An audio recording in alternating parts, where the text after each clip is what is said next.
একজন মানুষ কিভাবে আশিকে রাসূল হতে পারে, কিভাবে রাসূলের প্রেমিক হতে পারে এবং চরিত্রবান হতে পারে, মোমেন হতে পারে এবং মৃত্যুর সময় আমাদের কর্মশেষে আমরা যেন ঈমানের সাথে মৃত্যু লাভ করতে পারে। আপনারা অবগত আছেন, মানুষের হায়াতি জিন্দেগি সমাপ্তির পরে তাকে প্রশ্ন করা হয়, মার রাব্বুকা ওমা দীনুকা ওমান নাবিয়ুকা আও মান হাজা রাসূল। তোমার প্রভু কি, তোমার দিন কি, তোমার নবী কি? 1,24,000 নবী রাসূলদের মাঝে হুজুরকে রেখে জিজ্ঞাসা করা হয়, কে তোমাদের রাসূল? এই ঈমানের পরীক্ষায় যারা জয়লাভ করতে সক্ষম হবে তারাই পরিত্রাণ পাবে, আর ঈমানের এই পরীক্ষায় যারা হারিয়ে যাবে তারাই ক্ষতিগ্রস্ত হবে, তারাই কঠিন আযবে গ্রেফতার হবে। সম্মানিত আশিকের রাসূলের মুসলমানদের অবস্থা দেখলে মনে হয় মৃত্যুর অর্থাৎ অন্তিম সময় আমাদেরকে যে ঈমানের পরীক্ষা দেওয়া হবে, কি কি প্রশ্ন করা হবে, মনে হয় সেগুলো আমরা বলেই ফেলেছি। কোথাও আলোচনাই নাই যে মৃত্যুর পরে 3টা প্রশ্ন করা হবে, তোমার প্রভুকে, তোমার ধর্ম কি, তোমার নবীকে। কি আলোচনা আছে কোথাও? আলোচনা আছে বেহেশতের, আলোচনা আছে দোজখের, আলোচনা আছে বেশি বেশি সওয়াবের। এদিকে বোঝা যায় না লক্ষ্যভ্রষ্ট মুসলিম জাতি একদম লক্ষ্যভ্রষ্ট হয়ে গেছে।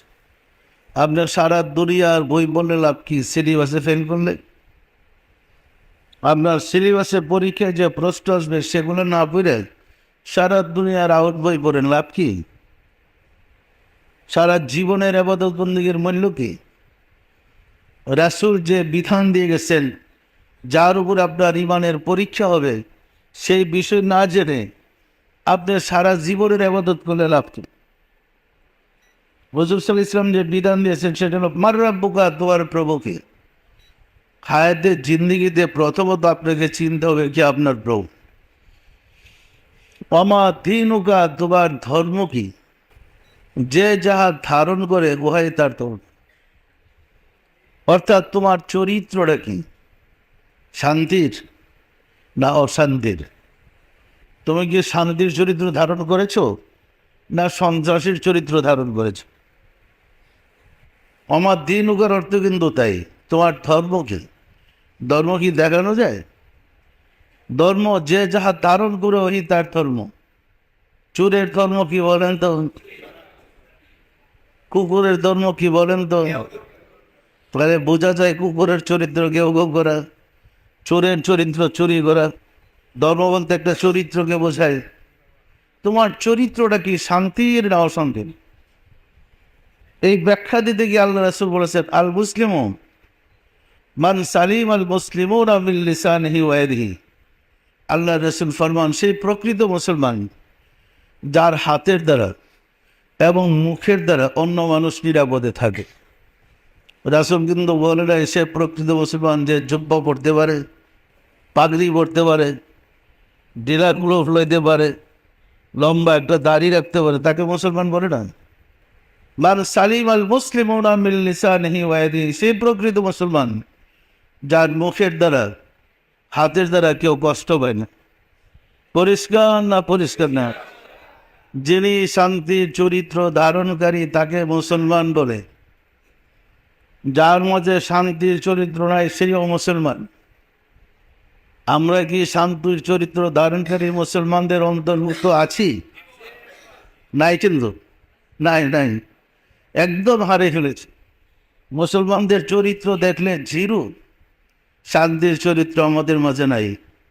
আমাদের চরিত্র হলো ফতোয়াবাজি করে যুদ্ধ লাগাই দেবো, আমার চাকরির রাস্তাটা সোজা করবো। কি সত্য না মিথ্যা বলেন তো? যেমন এক হুজুর পাশ করে আসছে তো চাকরি বেড়ে, কারণ ব্রিটিশ সরকার যেভাবে আমাদের সিলেবাসটা বানাইছে, এই সিলেবাস করে পাশ করে চাকরির কোনো সুযোগ নেই। আমরা মাদ্রাসা থেকে পাশ করলে কিন্তু চাকরি পেয়ে না, সিলেবাস পাস করলে কোনো ইন্টারভিউতে পাশ করার যোগ্যতা নেই, কি তো চাকরিটা হবে কীভাবে? তখন খুঁজা বাইর করে দেখি কোনো মতে মোয়াজ্জেন বা ইমাম হইতে পারে, কি কারণ মসজিদ বিশ্বে না হলে তো ইমামও হওয়া যাবে না, কি তাহলে গ্রামে গিয়া গুতাগুতি লাগাই দিয়া মহল্লায় আর একটা মসজিদ বানায় ওটার ইমাম আমি হব, একটা চাকরির তো ব্যবস্থা হলো। এইভাবে কিন্তু ফেতনার সৃষ্টি শুরু হয়েছে। পরিষ্কার না পরিষ্কার না, অন্তত এই কথা মুসল্লিত দামি নেতা হিসেবে ইমাম হিসাবে সামনে আসলাম, এই হুজুরা তো আমার মানে ওই লোকগুলা তো আমার কথা শুনবে। অবস্থাটা কিন্তু সেই সম্মানিত আশিকের রাসূলেরা। আলেমদেরকে বলা হয় আল উলামাও ওয়ারিসাতুল আম্বিয়া, আলেমরা হচ্ছে রাসূলের ওয়ারিস। রাসূল যদি ফার্স্ট স্ট্যান্ড করতেন কামেলে, রাসূল হয়েছেন, আমি নয় সেকেন্ড স্ট্যান্ড করছি, আমি নাইবে রাসূল। রাসূল ফার্স্ট ডিভিশনে পাস করছে, আমি নাই সেকেন্ড ডিভিশনে পাস করছি, আমি নাইবে রাসূল। এরকম কিছু রাসূল তো কিতাবই পড়ে নাই, রাসূল তো কালের কোনো অক্ষর স্পর্শই করে নাই। উনি নূরের জ্যোতিতে আলোকিত, উনি আল্লাহর নূরের আলোতে আলোকিত। যিনি নূরের আলোতে আলোকিত, তিনি কি অন্ধকার শিখতে যাবেন? আমরা কিন্তু গোড়ায় গেড়ায় পেশা বলে রাসূল ছিলেন, পড়তে যান, কথাগুলো ঠিক না। উনি বলেন বইস্তু মুআল্লিমান, আমি শিক্ষক রূপে প্রেরিত হয়েছি। যিনি শিক্ষক রূপে প্রেরিত হইলেন, উনি কার কাছে ছাত্র হইতে যাইবেন?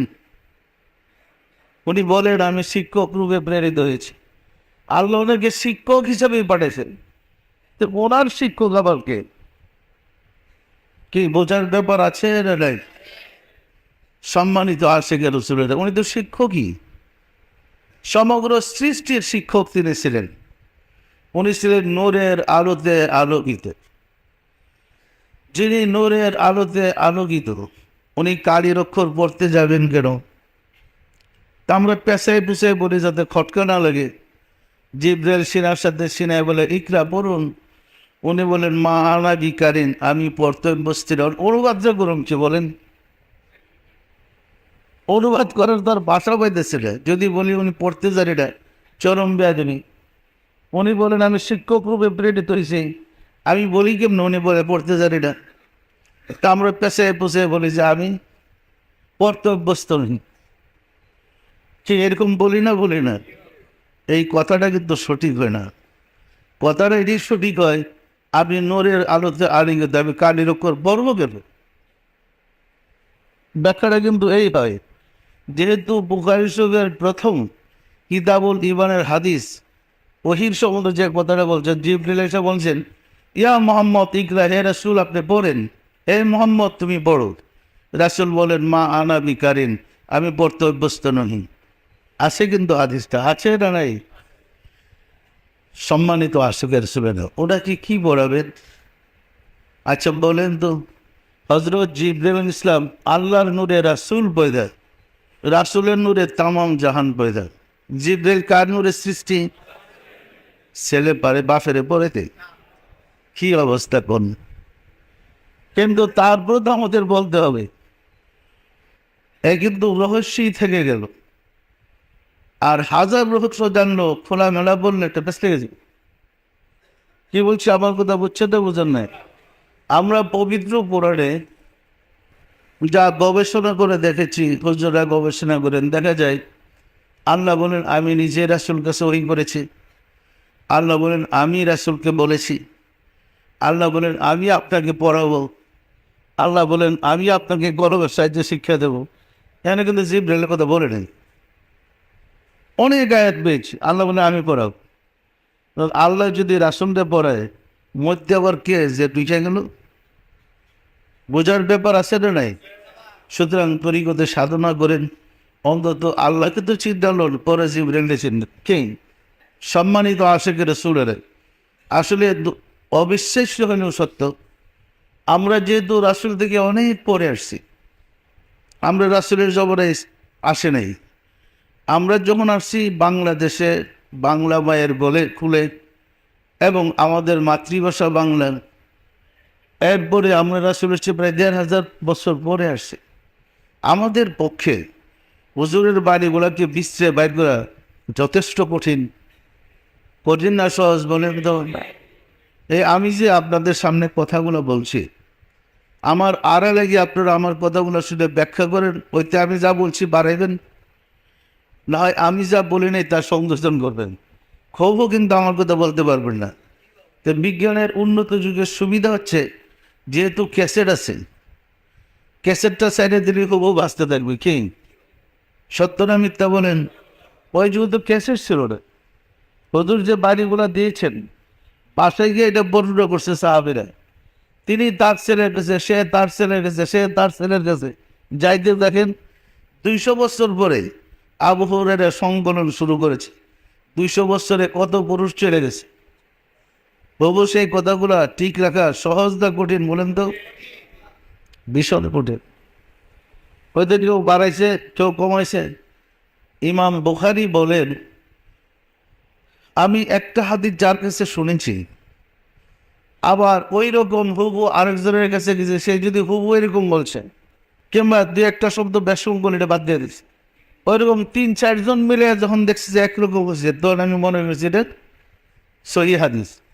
আবার গল্প আছে, মশহুর আছে, যে উনি হাদিস সংকলন করার সময়, লিখার সময় উনি মোরাকাবায় রাসূলের সাথে যোগাযোগ করে জেনে নিতেন হাদিসটা সঠিক আছে কিনা। কেউ এটা মশহুর ঘটনা আছে, কিন্তু এতে বোঝা যায় ২০০ বছর পরে জন্ম নিয়েও মোরাকাবা করে জানা গেছে যে হাদিসটা সহি অথবা সহি নেই। তো এখন আপনি মোরাকাবা করে রাসূল থেকে শুনতে পারেন না? আবু হুরায়রা বললে আপনি পারবেন না কেন? তার বেশি কোয়ালিটিটা কি আছে বলেন? সে মোরাকাবা করে রাসূলের কাছ থেকে জানতে পারে, আপনি পারেন না? আপনার মধ্যে নূরে মোহাম্মদী নাই? দুর্ভাগ্যজনক হলেও সত্য, আমরা সেই রাস্তাটা হারিয়ে দিয়েছি। বরং তার চেয়ে আরো উন্নত, আরো আধুনিক করে হাদিস জানার সহজ পদ্ধতি আছে, কোরআন জানার সহজ পদ্ধতি আছে। আছে না নাই? যদি না আমরা সেই পথটা ব্যবহার করি, আমরা সেই পদ্ধতি যদি অবলম্বন করি, ওই পদ্ধতিতে সাধনা করি, আমাদের হৃদয়ে যে কলব আছে, কলবের সাহায্যে আমরা হাদিস বের করতে পারবো কোনটা সঠিক হাদিস, কোনটা বেঠিক হাদিস, কোনটা সহি হাদিস, কোনটা ভুল হাদিস। বের করা সম্ভব না? সম্ভব না। আমরা তো কলব বিশ্বাসই করি না। আমরা তো বিশ্বাস করি কলব নাই। কলব আবার কিসের? এক শ্রেণী বলে, বুকে হাত দিয়ে আবার এগুলো কি দেখায়, কলব আবার কিসের বলে, কিন্তু বলে না, বলে না। অথচ কলব হলো ইমানের ঘাঁটি, যেখানে আপনি ইমান ধারণ করবেন, স্টেশনটা এলো কলব। সম্মানিত আশিক রাসূলেরা, সঠিক শিক্ষা না জানার কারণেই আমরা ক্ষতিগ্রস্ত হয়েছি। উপযুক্ত শিক্ষক না পাওয়ার কারণেই আমরা বিপদগামী হয়ে পড়েছি। ফলে সত্য মিথ্যা আমরা সিদ্ধান্ত দিতে পারি না। পরিষ্কার না? পরিষ্কার নয়। এই জন্যই আমাদের অধিক মোরাকাবা করতে হবে। মোরাকাবার মাধ্যমে সঠিক সমস্যার সমাধান পাওয়া যায়। বিশ্বাস হয় না? হয় না? মোরাকাবার মাধ্যমে সত্যটাকে পরিষ্কারভাবে জানা যায়। সম্মানিত আশিকের রাসূলেরা, আমরা বিভ্রান্তিতে পড়ি সেইভাবে। আমরা ছোটকালেই দেখেছি অনেক পীর আছেন যারা বলেন আমার কাছে মরি দিলে আবাদত করা লাগে না। এরকম এক শ্রেণীর পীর কিন্তু আছে যে তোমার আবাদত করা লাগলে তো আমার দরকার কি?